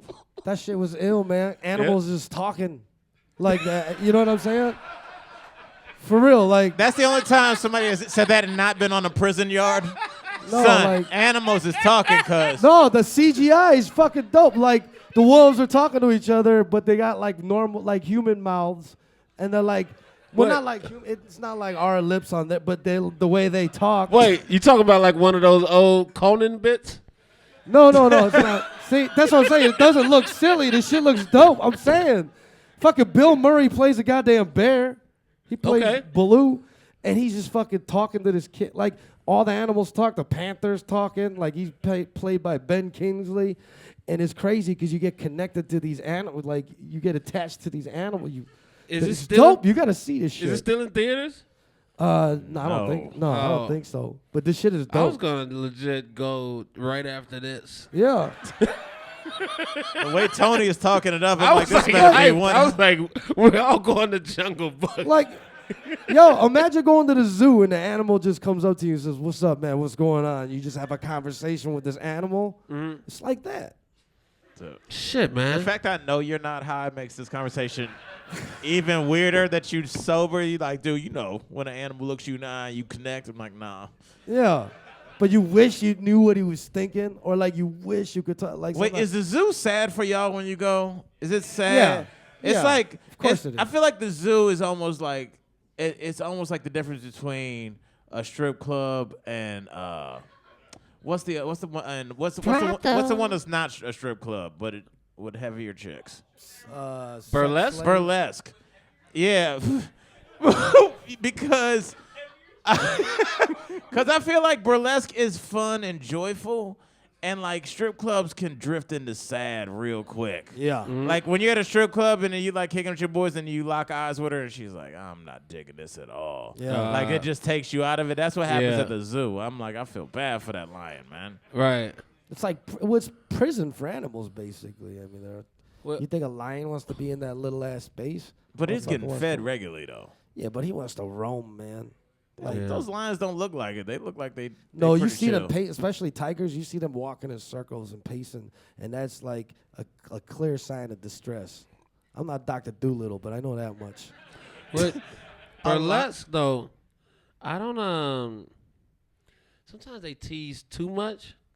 I Yeah. get it. I get the performance aspect, and they do a lot of shit To and make the their tassels. their moments are right on beat and shit, and I get it. I like timing. That's cool. But then sometimes they tease off the taking off of their glove. Yeah. Like, do you have titties on your hands? And I don't give a shit about doing this shit all sexy with your taking your glove off. I don't think it's necessary. Just get that shit right off and just. They always. It's the build up is to showing their titties right at the song end. It's like da da da da titties and no And then they show, nipples. yeah, goofy ass. Wait, they don't show full Tassels. anything, do they? At burlesque? Sometimes they do, I think. No, it's No? always for the most part it's no nipples. No nipples. And it feels like, okay, why the hell, who did that? Whose idea was that? That should be your review of the show on the website. What? Fuck? Why? No nipples. It is- Whose idea was that? Yeah. It is not even that nipples that much nipples aren't super erotic like that, but is when you see the nipples covered up, why'd you take that from me? True. If you're gonna go that far to where there's a whole breast and then just the nipples, I mean, you might as well just. But it's not their choice. I feel like it's a rule, a nudity rule that makes the nipple. Just give me that shit, man. Yeah. What you want? You need a fucking Ticketmaster, Live Nation, $5 extra charge. Give me the nipples. Yeah. It's like the Red Hot Chili Peppers. They used to play with just socks on their dicks. Really? Yeah. That was a thing. They'd go on stage. Was that early on where they were trying to get a name, or that was just No, like, this is like when they were big. They were just Oh, like, that you was can't what- be nude on stage, so they just put socks on their dicks yeah? and just play their asses off. How many people in the Red Hot Chili Peppers? There's like four. Four? Well, you got Frusciante, you got Flea, you got, what's the lead singer name? And then there's another guy, right? There's a fourth guy. One of those 4 was not on board with that shit at all. God damn it. One of them had to be convinced on that shit. Oh, for real? We just gonna be this with socks on our dicks. For real, dog? But it'll get the buzz. We'll get the money. Oh, for real, dog? That's what y'all want to do? That's the grower of the group. The grower is like, hey, man, I got to fluff up a little bit before we go out. Yeah, that's Hey, man, I don't want to do this. I got bigger dreams than this shit. It's not considered nudity if you got a sock on your dick. I think that's just what it was for them. But that was the 90s too, right? That was the 90s, yeah. So, yeah, you can't be out there with just a sock on your dick 2017. Shit gets Snapchatted up. But can you have full frontal nudity? Because how do the puppetry of the penis dudes get away with it? They're all dick on the stage. What the fuck is the puppetry of the penis? The dudes that can bend. HB, you know what puppetry of the... I know what it is, but... Yeah, they have it at comedy festivals, yo. Like, they're dudes, I think they're like Australian or something, and they can take their dick and bend that shit like a animal balloon, like a balloon. Y'all ain't never heard of these movies? I can't see it, because I would pass out if I saw some shit like that. I can't do it. But, like, they like draw. They, like, draw like fans. Wait, so Y'all motherfuckers heard of puppetry of the penis? I've heard of it. Thank you. I didn't know. You never heard of it? I didn't know that they were actually doing they like dick animals. I just thought it was I don't know about dick metaphor. animals, but I think they're like dudes. They can take their balls and pull their balls up and wrap their dick. They're like dudes that have a lot of, I don't know, actually. Yeah. I've never seen it. Yeah. But they must be able to do enough shit to do an hour show. So they just make sculptures out of This this. is They can really news to me. Yeah. me I too. didn't think it was actual. They were moving their dicks around. Well, what do you think it I thought puppetry of the penis was just about how our penises turns us into different people than we really are.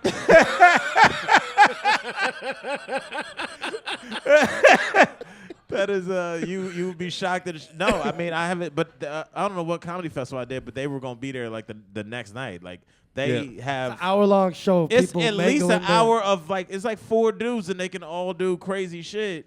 I've heard interviews with them. I don't know. I can't. Do I they would make pass sculptures out. together? I'm sure they tie their dicks together. I don't know, but they fucking crazy. It's like I feel like everybody thinks I'm true. They look it up now. We got phones. No, let's not do that. That's weird, man. Could you sit through something like that? No. I can't. Maybe do- pop my head in and be like, that's weird. I'm out. You know what I'm saying? Yeah. That's about like it. That's all like. But then you gotta stay for the closer if you go in there. You're like, I gotta see what they're gonna end this with. It's true, man. It might. Yeah. I don't know. All right, so an hour of burlesque Hannibal or an hour at the strip club? If you had to decide. Who am I with? Who am I with? You're with us. Me and Tom. That's Hour- 3 right now. I would say an hour of burlesque, just because. Somebody is not feeling. But we're in Atlanta though, so this is different stakes. I have reasoning that's better than what you're thinking. Okay. I would say burlesque because burlesque girls less attitude. And just easier to fuck. You just Gotcha. Because of burlesque. Because there's this where the strip club girls are like, I don't fuck customers unless they're young Jeezy.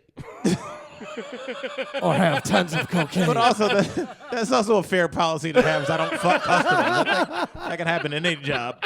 So I don't know if you should hold that against them. Well, I feel like burlesque. Let's go to the next bar afterwards. Cause I work in middle management, but I do this for fun. Yeah. And you can honestly say, I really enjoyed your performance. Yeah, You know what I I'm saying? enjoyed But you the can say that with a performance. stripper. I feel like strippers, it's all core work now. Sometimes strippers on the pole, I'm like, damn, that's impressive. Well, out here it's like a sport. Motherfuckers get crazy out, and then in like Portland, it's like just part of the decor. Yeah, see, but know what here's I'm the thing with a strip club. If you're trying to talk to a stripper afterwards, you have to deal with her vibe possibly of having some other motherfucker that just threw $1,000 in singles on her body. So her mental state is totally different than a chick true. that just was dancing around with tassels and then and then walked off. Yeah, a stripper is Like definitely some theater shit. Yeah. The strippers just have motherfuckers just throwing money on her titties on beat. She's feeling herself way more than the Like burlesque a motherfucker girl. just threw money on her in a cool way. Like, you ever see motherfuckers just throw money cool? Yeah. And one of the dollars might have hit you. And then you trying to talk to her. She's like, didn't $3 of mine hit you in the face earlier? Yeah, I got scarred early at a strip club. I think I told you. I first moved to Miami, and this is back when like when you super broke, and I had like maybe $150 to last me for like 10 days. Shit. And my homeboy took me to a strip club in Miami Beach called the Doll House. I'll never forget it. I was a middle school teacher. I was broke as fuck, and I had like 100, and I had like a 5 and a 10, and she came over and she was near the thing, and I just reached in my wallet and put some money in her garter, and I looked, and as she was standing up, I just see the $100 bill starting to drift with her, and I gave her the 100 instead of the 5. Oh. And I was like, that was like my meal money for the week. Yeah. Like on her thigh. Right. And she just walked away, and I can't ask for it back. And I'm sitting near the bar, and I'm like, oh, fuck. I'm broke as fuck now. You should try to swap that Yeah. shit out. Like, That's what I was girl. saying. I couldn't get close.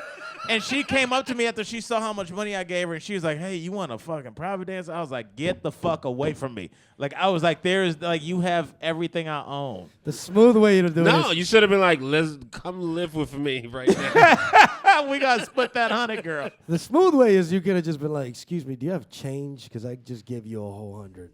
And then that might have worked, because then she might have gave you like a couple 20s back. What? So I gave you a whole 100. I want some change.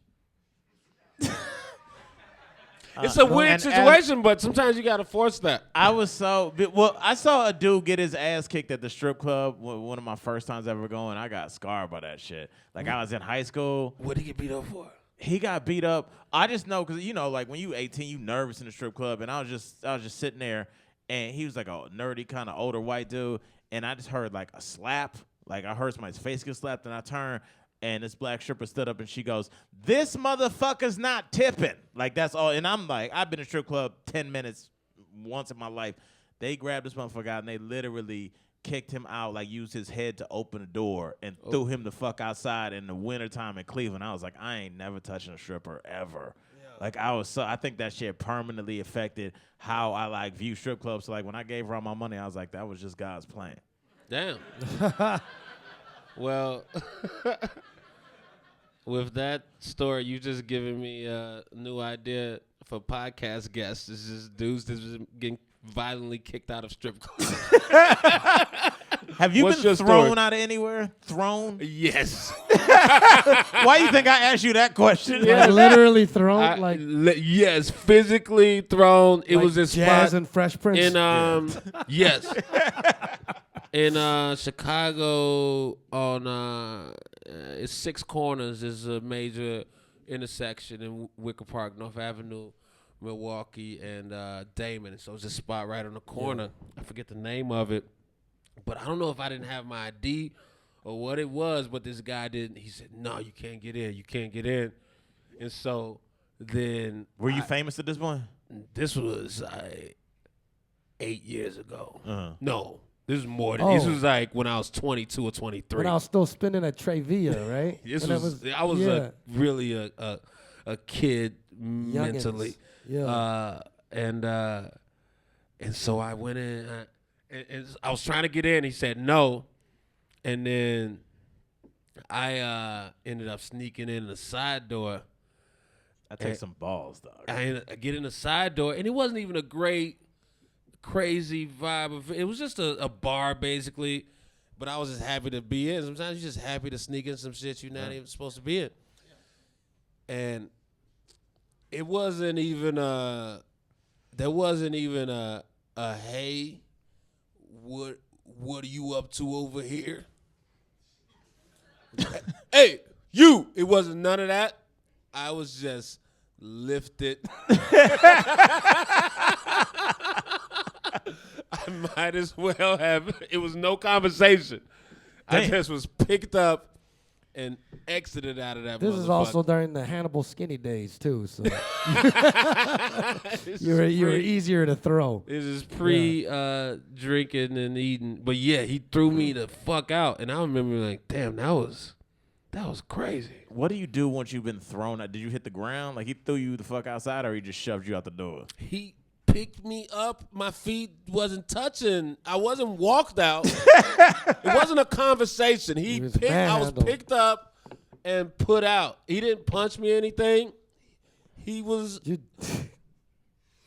surprisingly efficient about the whole situation. Like You dust yourself off and you walk away. That's what you do. I didn't have to dust shit off. It was just like, whoa, I just got put the fuck out. Like you time traveled. Like you were just like Yeah, I it was was in just there. like, now. oh shit! It's He later. just lifted me and put me on the block, and then so, that's a popular intersection. So I would be hanging out there a lot, and I would look like, that's the motherfucker that lifted me out of that motherfucker. I mean, That dude. But I never came at him like, what the fuck? It was just like in my head, respect.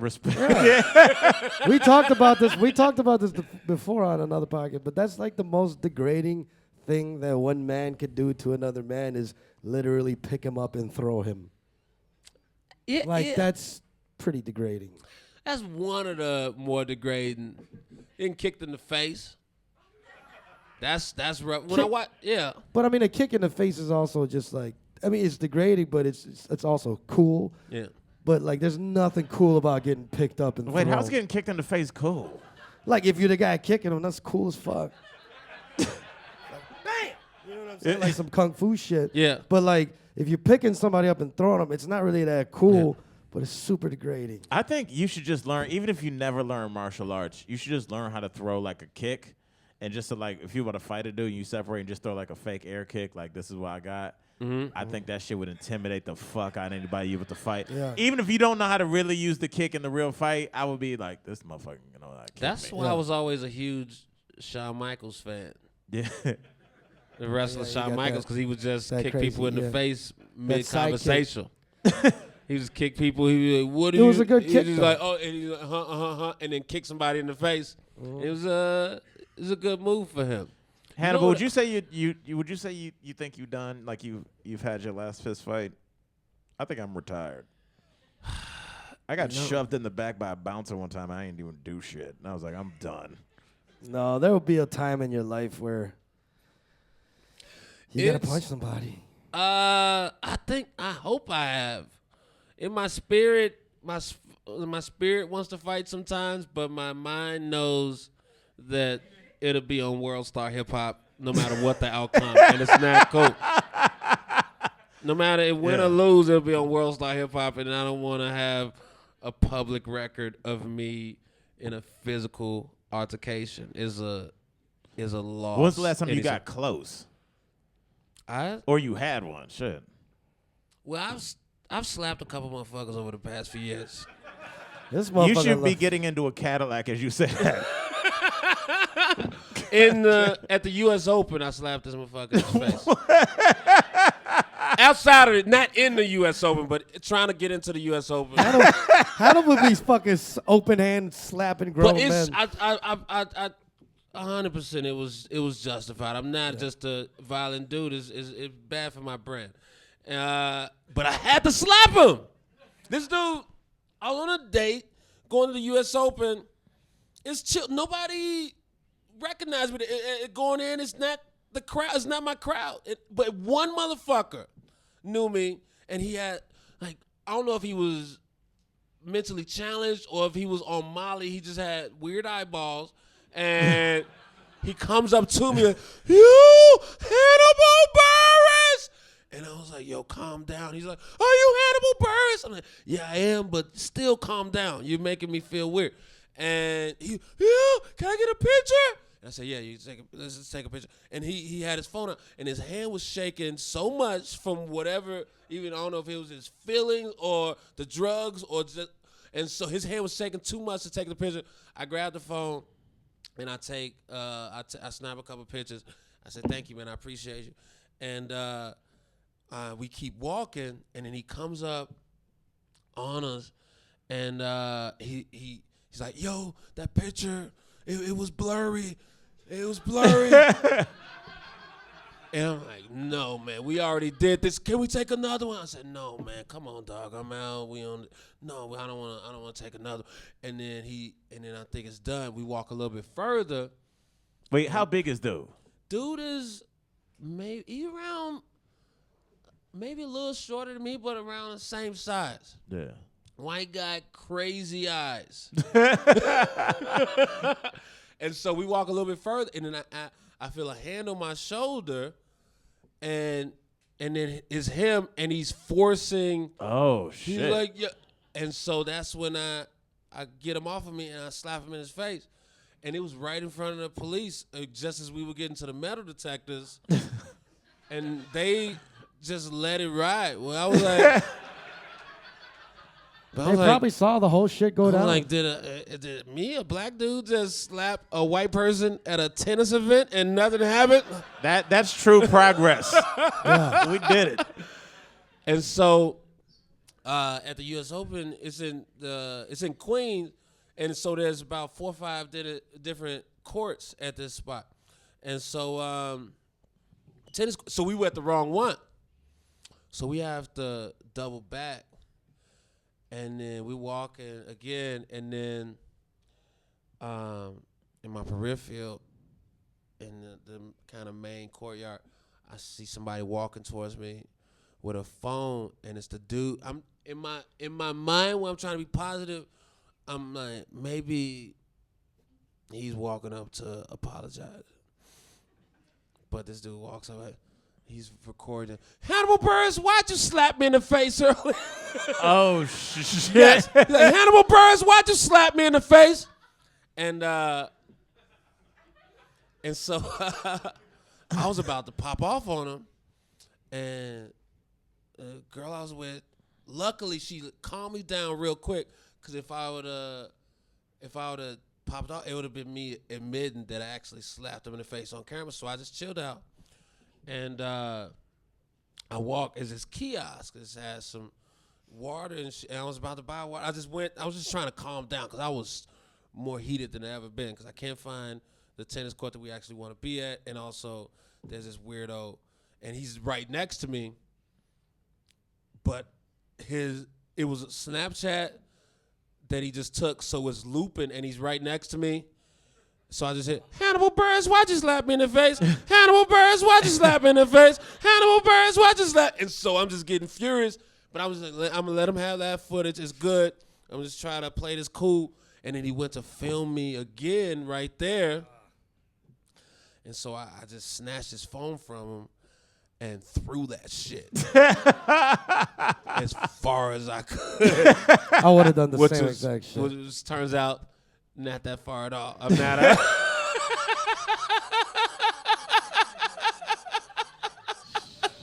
I think I would have stomped it. Threw it on the ground, stomped it. It was great to watch a motherfucker snap out from being an asshole to just running to chase their phone like a dog. No. I was mad. Well, now I know hopefully I don't never have that type of situation again. But I was like, I should have took the case off. I didn't know he had an OtterBox. His phone was unscathed. But yeah, it was fucking crazy. And then we didn't even find the tennis court we were trying to go to for another hour and a half. God damn. Yeah, it was a mess. Ever since Snapchat, I feel like people have just been getting real relentless with like getting in your shit with the social media stuff. Like, I feel like Snapchat like ignited this fire. I don't know if it ignited. It just always feels like a misdirect, because people ask for a picture, but then it's a Snapchat video, and I'm like, I thought we were just taking a picture. Well, yeah, that's got to be annoying. Like, hey, funny man, do some funny shit. I'm like, we gotta do this for that. And so then, if it's music playing, I'm like, I gotta. I'm having a good time with this stranger. Turn up. Oh, Snapchat. Have you had a legit stalker yet? Not a stalker, but just people that say stuff a lot. Yeah. I move around enough where I'm tough to stalk. I move around without gigs enough, without publicized gigs and tour dates where I'm traveling for fun. So Right. it's tough to, and I don't, if I'm traveling just to hang out, I don't tweet or Instagram where I am. So then people can't be that weird. Yeah, I feel like I don't know how, maybe it was just me being naive. I feel like every female friend that I have has had a legit stalker. I didn't even know that shit was real as fuck. Like, girls be having like real ass, like Girls can, get can girls stalked. clap? Anybody in here had a real ass stalker? That's enough. Like a sit outside. Yeah. Any guys Well, that in here happened. ever- Remember, I was in Brooklyn. And I was with old girl, and her stalker walked into the bar, and she just wasn't. She wasn't the same person. He was in the bar, but he was acting regular. We were. It was when New York was having crazy weather, and we ducked into this bar in Brooklyn, and she was talking to me, and then she just stopped talking, and she was like, "We need to go right now," and to the point where we had just bought 2 drinks. Like, she was like, she wanted to walk out on our tab, but she didn't want to even pay.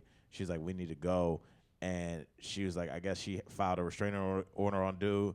But he didn't give a fuck. He just came and sat right behind me and just stared at her. But I didn't know. I just thought he was a random dude at the bar. She didn't tell me, like, yo, my stalker is 12 inches behind you. Maybe you might want to turn around. She didn't tell me that shit. So, like, we just walked out. And as soon as we walked out, she just burst into tears. And she's like, he's been following me for years. And, like, this guy moved to my neighborhood. She was like, he lived in, like, Jamaica. Like, there's, like, no way that this dude would be in a bar on a Monday. Yeah. You know, during a fucking hailstorm. Like, she's like, this dude, like, just follows her around They're all out day, there, and the police man. can't do shit until he Yeah. does. Yeah, so. They're out there. Yeah, yo, that shit's real as fuck. I didn't, because, like, I think for dudes, because we are. Is that an ex or no? No. That's her, I think it's a guy she dated briefly, but it's like, I don't know. What do you do? He's Come got to on, do fellas, some let shit. it go. There you go. I mean, that should turn I it mean- around. Tell me- Dude shouldn't be doing that, but she probably was great at sex. Where he's like, I'm gonna just try to hang out until Till she sees maybe it comes together again. There's a weird mixed message yeah. in movies and shit when you see it's like, your grandfather, he asked me to date him 11 times before I said yes. I'm like, that's stalker shit. Yeah. But in movies, Your they make it grandmother seem was stalked. romantic. Like, I'm going to be right here at this bus stop and ask you out every day. I'm like, that's crazy as fuck. But is. it's looked at as being romantic. And Even songs like what Sting, I'll be watching you. Yeah. That's a stocky ass thing to Stalker. say. it is, though. Every step I've done I'll some. take. I wouldn't say I've done stalking. Yeah, but it ended up working out. That's not to give any positive reinforcement to any stalkers listening, but I didn't stalk. I just would kind of pop up. And ring it. I don't think. Wait, Hannibal, is that's called stalking? stalking. No. I wasn't is it- stalking. I just wait, popped wait. up everywhere she Well, was. if you communicate, is it? If you say, "Hey, I'm here," that's different than just being there. That dude was just there. He didn't say what's up, right? He ain't say nothing. See, I would never do something like that. Yeah. That's beneath me. If I see someone, I'm like, "Hey, what's up?" Because why come there if you don't speak? But you would go there by yourself? Because that's crazy. I would go say, "Hey, what's up? I really liked what we had." I wouldn't do it over and over. After one, I think I wasn't a stalker because I did one overt event, and then One over. She Would you talked to get me. a flash mob for? not a flash mob, but I just showed up uninvited. Okay. That's just popping up. And she was with it though. Who knows? Eventually. So. But yeah. Eventually. But I think if you just keep on showing up, I think you get one. I think one stalker-like behavior is fine. Popping up at work, popping up at the place, or somewhere at a bar, popping up, but you have to speak. You have to say your business. Yeah. And if it doesn't go well, then it's not meant to be. And don't do anything creepy, like sit in your car in the dark or like underwear drawers or some shit. So like, you get that once, then you also get to do it 2 to 3 more times. And I like how Tony gave rules that everybody just assumes for real. Like, you're like, look, don't sit in your car. Don't throw a rock through a window. We're like, we got it, Tony. Don't break it under a drawer. Like stalking is just a little bit, just light stalking. Don't make people too uncomfortable. If they're not in love with you, then you gotta let it go and find someone else that likes you. And hope that that person doesn't tell the internet that you are emotionally unstable.